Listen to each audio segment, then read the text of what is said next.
Good morning. Before I head to North Carolina, I wanted to speak for a few moments about what's going on our college campuses here. We've all seen the images, and they put to the test two fundamental American principles. Excuse me. The first is the right to free speech and for people to peacefully assemble and make their voices heard. The second is the rule of law. Both must be upheld. We are not an authoritarian nation where we silence people or squash dissent. The American people are heard.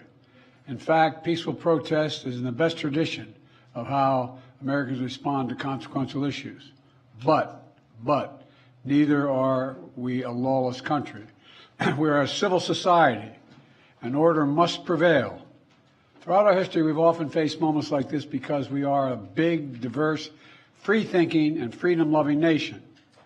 In moments like this, there are always those who rush in to score political points.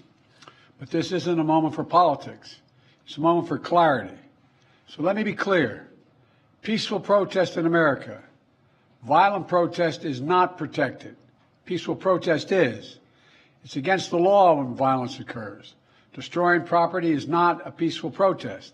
It's against the law. Vandalism, trespassing, breaking windows, shutting down campuses, forcing the cancellation of classes and graduations. None of this is a peaceful protest. Threatening people, intimidating people, instilling fear in people is not a peaceful protest. It's against the law.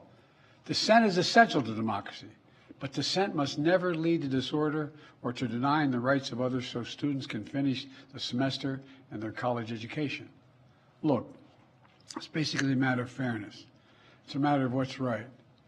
There's the right to protest, but not the right to cause chaos. People have the right to get an education, the right to get a degree, the right to walk across the campus safely without fear of being attacked. But let's be clear about this as well.